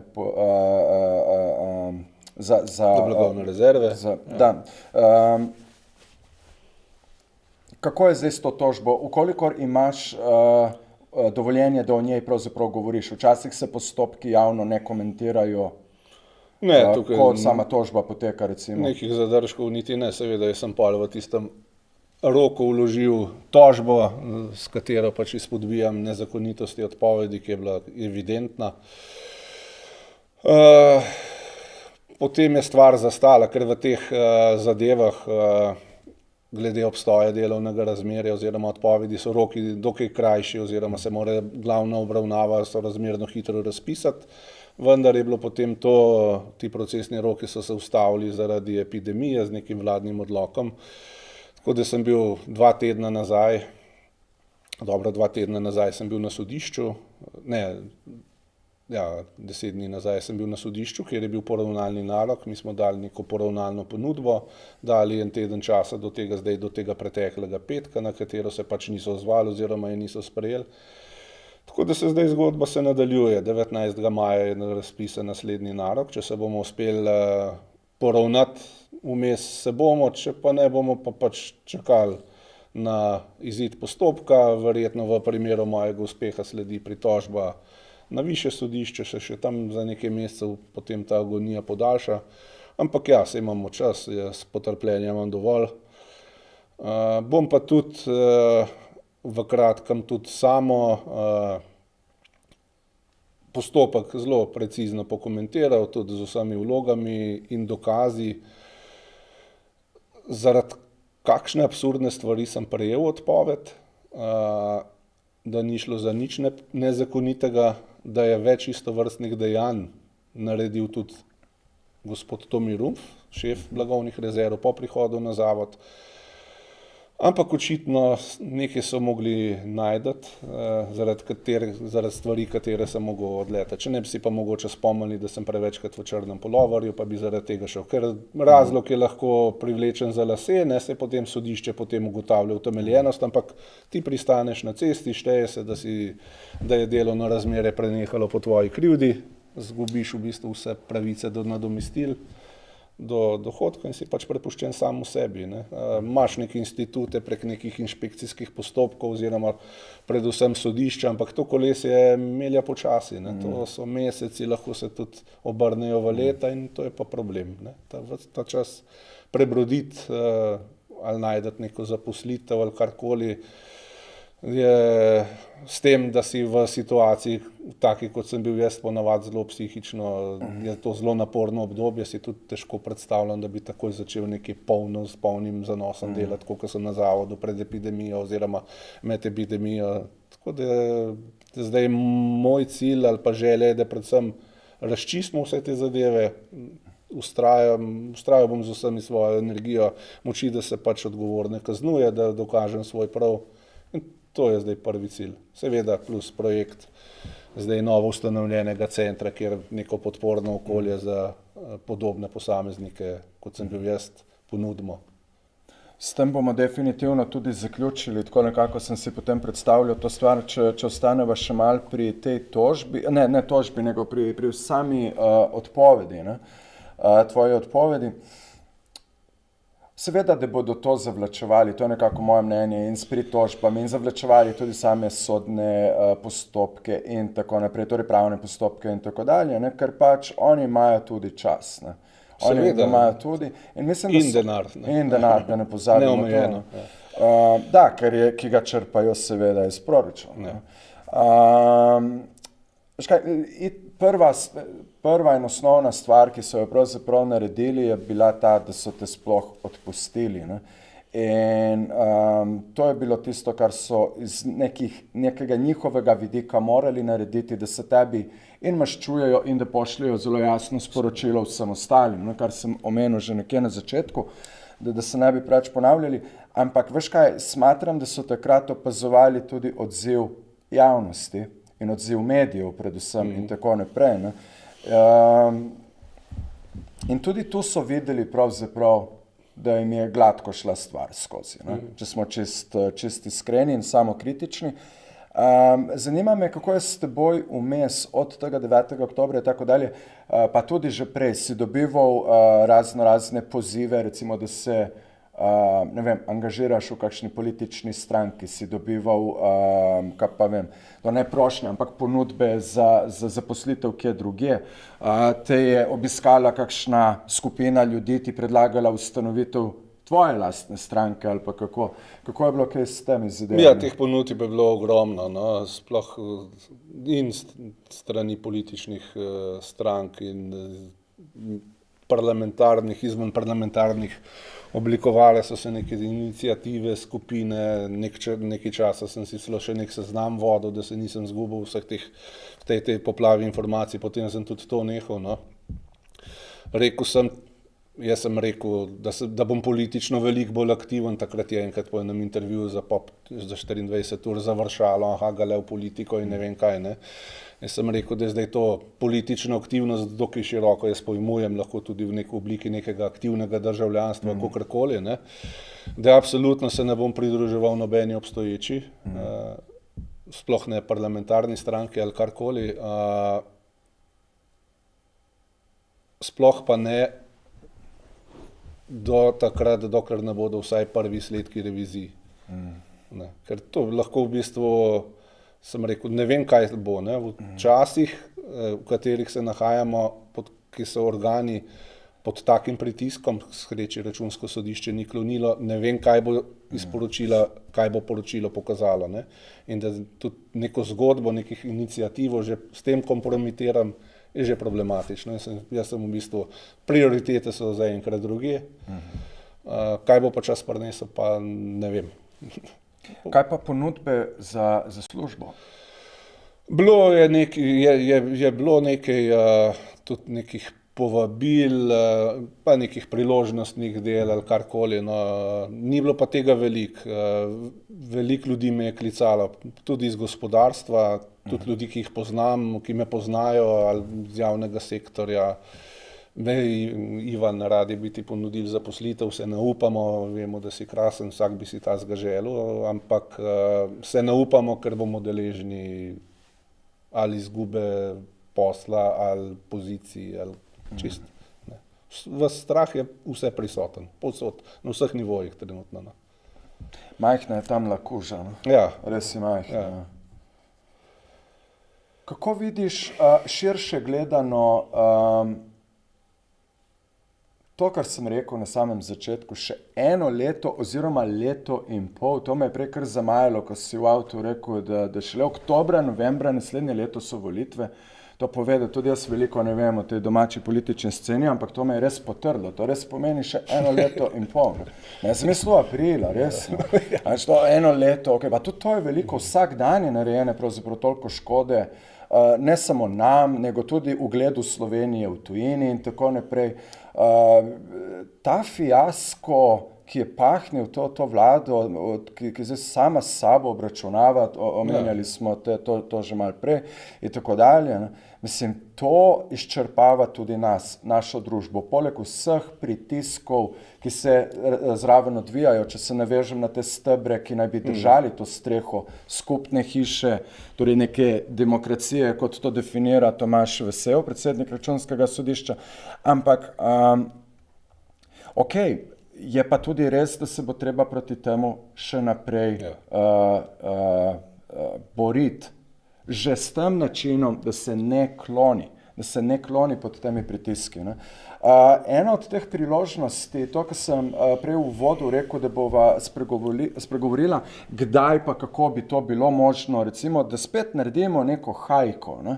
Ker Bog si ga vedi, dokdaj bojo trajali policijska ura in sorodni ukrepi, je tudi dejstvo, da protesti so zamrli na nek način, ne samo zaradi pač samo tehle represivnih metod obravnavanja protestnic in protestnikov, ne samo zaradi tega, ker bi izčrpali svoj potencial ali pa energijo, dejansko smo v obdobju epidemije, ogromno ljudi to jemlje resno in prav je tako. Ampak pred nami je še vedno veliko dela, oziroma mislim, še vedno smo v temule boju. Ne? Ta boj je pravičen in je logičen in ga je treba boriti naprej. Smatram, da se pojavlja dobra priložnost, recimo v mesecu maju. To bo mesec, ko bomo mi, to je mesec, preden bomo mi 1. junija prevzeli sicer zelo protokolarno predsedovanje Evropski uniji, ne? Ampak vsakič, ko neka manjša država članica Evropske unije, to vem iz primera Hrvaške, ki je lani 1. junija prevzela 6-mesečno predsedovanje, takrat pride do povečane pozornosti evropske javnosti prek nekih glavnih agencij in medijev, ne, na to državo. Ne. In to je neka priložnost, da se še dodatno opozori na stvari, ki se dogajajo pri nas. Protesti, ne vem, če bi bili možni prav ob recimo 1. juniju, težko je napovedati, da se bo tukaj sestal nek evropski vrh. Lahko, da bo vse potekalo še vedno prek videokonferenc, ne, tu ne moremo kaj dosti, ne, ampak zanimanje za našo državo je že zdaj veliko, ne. In nam blati Janša ugled s temi tviti, po drugi strani pa razkriva veliko stvari, ki so fundamentalno narobe z njegovo lastno avtokracijo in načinom razmišljanja iz leta 1933. In to je nekaj, kar pravzaprav bi moralo naš boj, bi mu moralo pomagati, bi tudi nam moralo dati neko zavedanje, morali bi se zavedati, da imamo neke možnosti naslavljanja stvari na širšo evropsko javnost, tu mogoče se bolj angažirati in vrniti te proteste nazaj ob petkih. To mislim, da na neki točki treba povoziti tudi to policijsko uro, mi je zelo žal, ampak. Ja, če čisto na koncu začnem, že sama ta policijska ura, jaz meni kot pravnik, mogoče to enim malo bolj z levo roko jemlje, to je resen poseg, ne, v neko svobodo gibanja. Čeprav nekdo reče, pa se nimam po 9. uri, kaj boš pa počel zunaj. Ne vem, v bistvu enkrat je 9, drugič bo 7, pol bomo enkrat samo še doma se vrteli okoli lastne osi in ploskali, da nam dovolijo, da gremo na WC lasten. Ne. To so ti majhni koraki, s tem, da je niti strokovno ne utemeljujejo, niti je stroka kot prvo ni predlagala, ni nobenih nekih raziskav, ki bi potrjevali učinkovitost njeno, sklicevali so se na študije neke francoske Gvajane, ne vem česa. Bil sem tam, resno, in ne vem, zakaj bi se hotel kdo sklicevati na francosko Gvajano, tako sam mimo grede, se upravičujem, ampak dejansko je smešno. Ja. Se pravi, edini argument je, da je učinkovit, oziroma vsaj minister za notranje zadeve pravi, da ker ga ima tujina, je učinkovit, ne? In se pravi, da je tudi pri nas učinkovit. Ampak v redu, ne bo zdaj ti ukrepi so. Jaz sem po eni strani tudi hvaležen oddaji Studia City, da sem včeraj lahko po nekih mestih se po cesti zapeljal po 9. uri, da sem videl, kakšen občutek je po noč se z avtom voziti. Zelo mračen, v bistvu nenavadno, ne, kako je vse po eni strani spokojno, po drugi ne. Kar se tiče zdaj predsedovanja, neke pobude so celo bile, da se zamrzne to predsedovanje oziroma predstavi. Vem, da se takrat fokus evropske javnosti res da usmeri v državo, sem mislim, da je zdaj pod našim tweetom, če se malo pohecam, niso samo žarometi svetovne, mislim evropske javnosti, ampak tudi svetovne, zaradi vsega, kar se dogaja. Gospod predsednik vlade se pač blamira dnevno, ali je to namenoma, ali nekaj psihično ni v redu z njim, kar je tudi zelo verjetno. Ja, tudi neko to skozi očitanje, da to žarimo, mislim, da neke institucije ali pa stranka tožarijo v tujino. Smo tudi del evropske družine, ni to zdaj nujno, da je tožarjenje. To je pač opozarjanje na nepravilnosti in kdorkoli lahko pri tem pomaga, zakaj se na njega ne obrne. Saj so zdaj tudi razprave o neodvisnosti medijev oziroma napadi na medije, kjer smo se hotel, ne hotel pridružili skupino Poljske in Madžarske, kar je zaskrbljujoče. Ja, ampak očitno nekdo v tem uživa, v tem skozi neko psihiranje, vznemirjenje javnosti. Se jaz pravim, tudi zanj sem se pohecal, da očitno nekomu to paše, recimo Janša zjutraj, ko vstane, oziroma dopoldne se verjetno skrega z družino, pol z državo, zvečer s celim svetom, pa ki gre spat v spanju, najbrž pa še sam sabo. Ne vem, jaz ga ne razumem. Ne razumem tudi vsem, ki mu sledijo oziroma podpirajo to njegovo politiko, ampak tukaj so spet čisti tisti zasebni interesi, denar ne smrdi nobenemu, pa ni važno, ali smo levo, desno, čeprav tudi ta levo, desno je v bistvu bolj umetna, ker vsebinsko nima dosti veze, tudi tale zgodovina slovenska je v bistvu, vsi podobni so vzorci, mogoče je celofan malo drugače, vojnina, lepša komunikacija, ampak v jedru je pa vse narobe. Ja. Kaj pa mi? Civilna družba in tako naprej. Kako ti vidiš nadaljevanje boja strani civilne družbe oziroma potencijale tegale boja? Kaj je tisto, na kar bi se morali osredotočiti, fokusirati, kje bi se morali bolj angažirati, na kakšne načine? Ker ta valjar gre nemoteno naprej. Ne? In jaz nimam odgovorov pravzaprav vseh na ta vprašanja. So pavšalni odgovori, seveda, da bi enkrat morali vdreti v parlament, morali vdreti v vlado in pač te ljudi nasilno odpeljati ven. Ne, ker veš kaj, smatram, da je eden od osrednjih problemov, ki jih mi kot družba imamo, to, da tisti, ki kradejo, izkoriščajo oblast za res korupcijo, klientelizem, represijo, avtoritarnost, se ne bojijo ljudi. Z ničemer ne kažejo, da bi se kakorkoli bali ljudi. To vidimo v njihovem preziru, to vidimo v lahkotnosti, ko Zlatka izbrišajo iz razvida kulturnikov, ko tebe odpustijo in tako naprej, ko demolirajo STA, ko rušijo RTV in tako dalje. Ne bojijo se. Ne? Absolutno se ne bojijo. Ne, sej v bistvu niti se nimajo, saj trenutno česa bati, imajo za sabo tudi represivne organe in policija, v bistvu tle dokaj uspešno, v bistvu tudi ta strah skozi vzdržujejo, ne, bodi si s kaznimi, bodi si samo, ne vem, z nekimi dejanji oziroma skozi sporočanjem, s pošiljanjem sporočil v javnost. Žalostno je, da je tudi zdaj policija kot nek zaupanja vreden organ prej kotiral dokaj visoko, je zdaj zelo zdrsno, ne. Tako da zdaj se bo treba angažirati, ne, zmeraj tisto izgovarjanje, da samo izpolnjuješ neke ukaze z vrha, tudi temu se bo mogel vsak pri sebi pretehtati, ali je to v redu oziroma se temu upreti, ne. Civilna družba je zdaj aktivna, tudi v zadnjem letu se je zelo veliko nekih skupin, tudi pravno formalno povezalo, neka tudi pravna mreža za varstvo demokracije.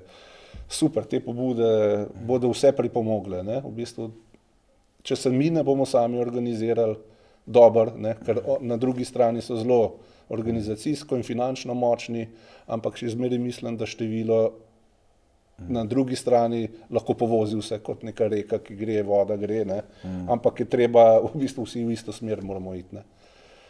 Če tega ne bo, so pa dokaj spretni, seveda, nasprotniki, če jim rečem, svojo komunikacijo, mašinerijo, ne, ves čas narod, v bistvu, grdo rečeno, nategujejo, v bistvu navzven se tudi kregajo, ne, v bistvu neka nesoglasja, ne vem kaj vse, ampak v ozadju se pa tiste bistvene, očem nevidne stvari dogajajo ves čas, no, to je že 30-letno.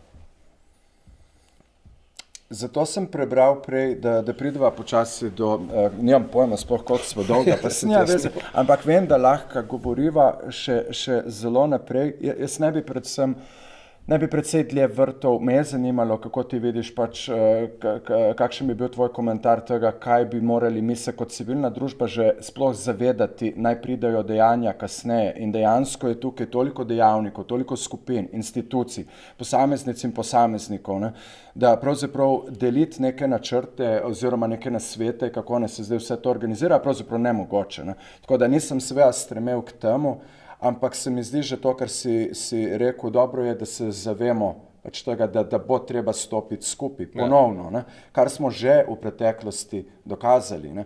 Če se nas kot javnosti bojijo, morda je to kvečjemu zato, ker so si zapomnili lekcijo iz vse slovenske ustave leta 2013. Ne. Tako da obstaja ta stvar, no, tako da tudi mi nismo popolnoma razštelani, kot bi se reklo, demoralizirani, potlačeni in tako naprej. Ne. In ste eni, ki nam dajete tu zgled in hvala tudi tebi še enkrat za to, resno. Da prideva počasi do konca, prebral sem prej citat od Tomaža Vesela, zaradi tega, ker se mi zdi pomembno to sporočilo, ne, ko pravi, na to moramo paziti, pozorni moramo biti na neodvisne institucije, da ti stebri ne padejo. In če nekateri stebri padejo, če nekatere neodvisne institucije trpijo zaradi res strahotnih za neko demokracijo pritiskov in nekateri stebri pa celo padejo, potem je eden od odgovorov na to tudi to, da se ustanavljajo nove neodvisne institucije.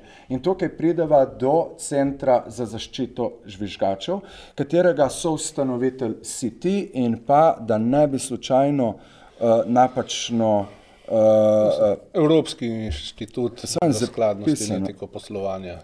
Tako je, Evropski inštitut za skladnost in etiko poslovanja iz Ljubljane. Kaj je pravzaprav ta inštitut? Če nam ga lahko malo predstaviš, kako je prišlo do te ideje, ki je privedla do vašega centra? Že iz njihovega naziva. Oni so v bistvu osrednja organizacija, ki se ukvarja s skladnostjo in etiko poslovanja, tako da že nekako naravno je, da smo v bistvu se ustanovili to zadevo. Je pa tako, v bistvu kontakt je bil zelo zanimivo vzpostavljen. Meni je direktorica gospa Andrijana Bergant takrat že po razkritih malo poslala, da so imeli nek panel ali kaj, če bi bil mogoče kot gost. Takrat to sporočilo sem jaz v tisti poplavi, še zdaj imam par tisoč verjetno neprebranih. Ne. Sem naletel šele na dopustu, ker sem šel malo pred spanjem, sem jih par sto jih pogledal, ne, in sem tudi na njenega naletel, pa sem rekel, se opravičujem, sem spregledal, lahko se pa kaj dobimo in potem sem se enkrat oglasil pri njej, malo govora, smo ostali v stikih. Potem sem jaz prišel s to idejo, takrat, ko sem ostal brez službe, da bi naredil neko fundacijo za žvižgače, take ali v drugačni obliki. Oni so mi takrat ponudili pomoč v svoj strokovni, support in prostorski in materialni, tako da sem jim res hvaležen, zelo neka angažirana ekipa žensk, ne, v bistvu. Podobno kot pri pravni mreži so tudi, me veseli, da ženske stopajo v spredje, ker njim je treba absolutno dati večji pomen. To je, ne govorim sem zadnje leto, ampak tudi... Z tega si ti diplomiral pravzaprav? Jaz sem položaj žensk v sistemih socialne varnosti, ampak jaz tudi že prej sem bil doskrat nerazumljen v tem, da je premalo vloge imajo ženske, tudi na teh vodilnih mestih. Imam tu črn humor, se znam tudi na račun spolne neenakosti pa proti ženskam cel kup vicev, ampak mislim pa imaš prav, ker to se da matematično z lahkoto dokazati. Če gledamo sistem in teh 30 let tega sistema, to je absolutno res. Da. In jaz upam, seveda morajo priti. Kakšna je tvoja funkcija v Centru za zaščito žvižgačev? Jaz sem tukaj soustanovitelj, ambasador, nisem član, nisem tisti, ki bo odločal o dodeljevanju pomoči. Nisi pa tudi prvi klient. Tudi nisem klient oziroma vlagatelj vloge, tudi nikoli ne bom dal, tudi če bi me kdo, so bile tudi prošnje strani drugega soustanovitelja, da jaz sem pa res potreben, sem rekel, da v obliki pomoči jaz iz tega centra, kakršnikoli ne bom niti centa, niti svetovalne ure, ničesar prejel, to je namenjeno vsem bodočim oziroma že obstoječim ljudem, ki so deležni povračilnih ukrepov. Ker se pravim, te usode so zelo, zelo nesrečne nekaterih, pomoč pa potrebuješ takoj. Ne? Sploh, jaz sem imel to srečo tudi, nekaj smo imeli prihrankov, pač družina skupaj stopi, nimajo pa vsi, žena ima službo, nimajo pa vsi tega, eni so v bistvu je lahko to edini dohodek, ki ga imajo, potem pa če še dodaš temu nek kredit za stanovanje, pa kaj, ja, zelo, zelo slabo, ne. S tem, da se šteje, da si ti kriv za izgubo zaposlitve, ne, in potem tudi te beneficije izgubiš, nadomestila.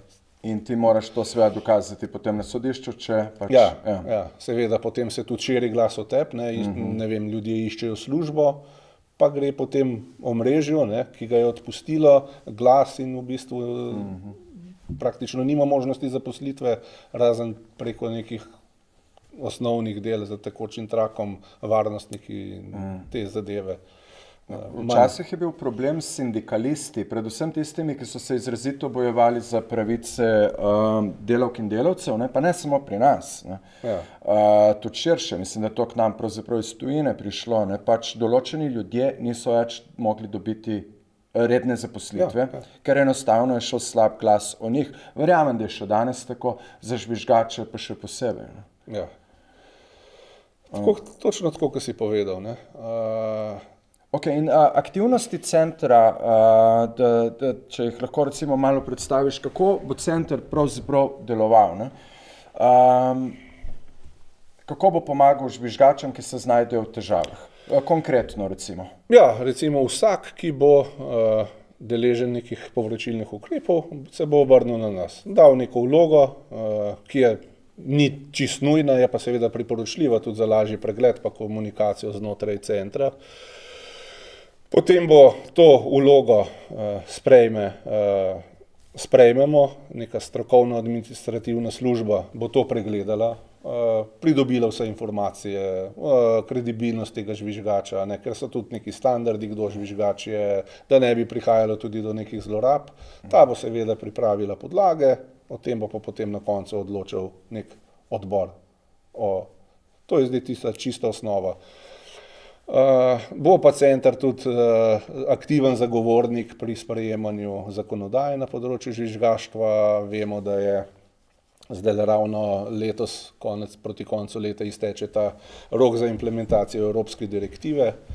Kolikor jaz vem, nekih naporov se niti ne vlaga oziroma se ne dogaja na tem nič, tako da nimam nekega velikega upanja, da se bo karkoli ustreznega na tem področju naredilo, kaj šele, da bi se sprejela kakšna bolj ambiciozna zakonodaja, ki bi bila lahko mogoče zgled tudi tujine, ampak mi bomo probali v bistvu tle biti aktivni, da ne bo čisto vse tako slabo, kot se pričakuje. Bo pa konkretno, zdaj oblike pomoči bodo odvisne od primera do primera. Največkrat se itak pričakuje neka finančna pomoč, ne, čisto eksistencialno, ob izgubi dohodkov, potem pa kritje stroškov pravnega zastopanja, strokovnega svetovanja, tudi, ne vem, lahko psihoterapije, ne vem, pomoč pri komunikaciji z mediji, IT zaščita, fizično varovanje, vse te stvari, ne, ker večina teh ljudi, teh žvižgačev je pa soočena z vsem možnim, ne, tudi veliko strahov, čisto se bojiš, ne vem, ali bi imel še oči na hrbtu, to je zelo, ne. Sploh, ker se tudi dejansko dogajajo neki napadi, poskusi napadov fizičnih. Med drugim sem bil tudi sam deležen, en se je celo pred televizijskimi kamerami zgodil, ne. To je bilo v Kopru? Izoli, pardon. Ja. Ampak tako je, no, se potem na poti, ko smo šli še malo po mestu, me je še en plunil za dober dan, ne, ampak je v redu, nič hudega, ne. Sej pravijo, ne, sej nek rek pravi, ne, če se bomo jezili na vsakega psa, ki ob cesti laja, ne, na poti ne bomo nikoli do cilja prišli. Ampak to je treba pač vzeti za kup, mi bi pa radi zdaj v bistvu ravno takim usodam ponudili pomoč, ne, da niso prepuščeni v bistvu samemu sebi ali pa dobri volji nekih ljudi, ki bi jim pomagali, ne. Jaz sem tudi spet to srečo, da so se mi številne odvetniške družbe tudi ponudile za pro bono zastopanje, ne, kar je krasno, ne. Zdaj bo pa to neka organizacija, ki bo vse to tudi koordinirala, v bistvu, da se on lahko res sam s sabo ukvarja, ne toliko s tem še, kaj mora vse narediti, ker je že itak v nezavidljivi situaciji. Ne.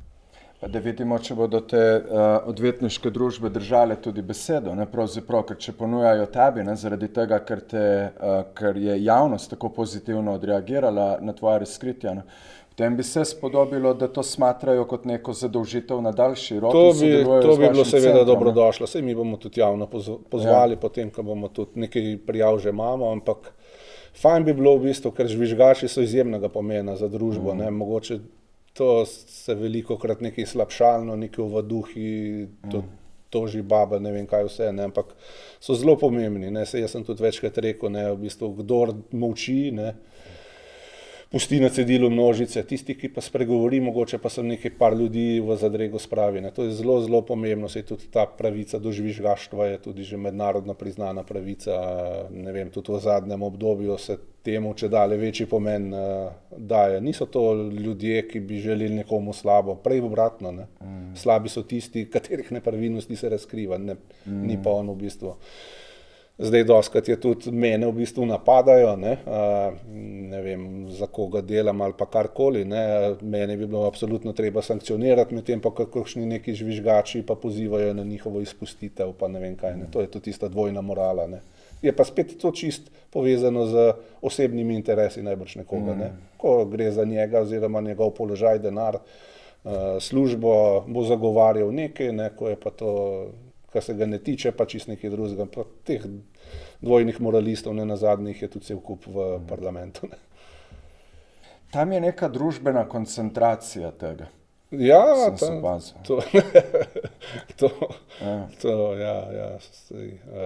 Ne, resnično pridigajo nam velikokrat tisti, ki pravzaprav niti ne vedo, kaj morala je. Ja, se to je velik problem. Ne. Se mi tudi hočemo zavestiti, ne, ker je ta korupcija že tudi v te politično-gospodarski sistem tako uraščena, pa toliko se tolerira, v bistvu se povprečen državljan niti ne ve, ne prepozna korupcije, ki je soočen, ker se mu to itak vsi počnejo. Ne. Ampak to bi radi mi to zavest dvigali na neko višjo raven, ne, ker mislim, da bomo pa vsi pridobili s tem. Ne. Čist, to je pa poslanstvo v bistvu tudi tega centra, pa tudi drugih, ki se povezujejo, ne, preučujejo, kaj bi se dalo narediti, da se tale voz iz dreka potegne. No. V bistvu si mi na zadnje vprašanje odgovoril, ker bilo je, zakaj je tako imenovano žvižgaštvo pravzaprav pomembno. Ne? Jaz bi raje kot to poimenoval z eno besedo, definiral to kot nekaj, kar je splošno družbeno dobro. Ne? Dejanje, ki odseva tako neko moralno in načelno držo posameznika, posameznice ali več njih, kakorkoli. Ne? Jaz se ti zahvaljujem za celoten pogovor.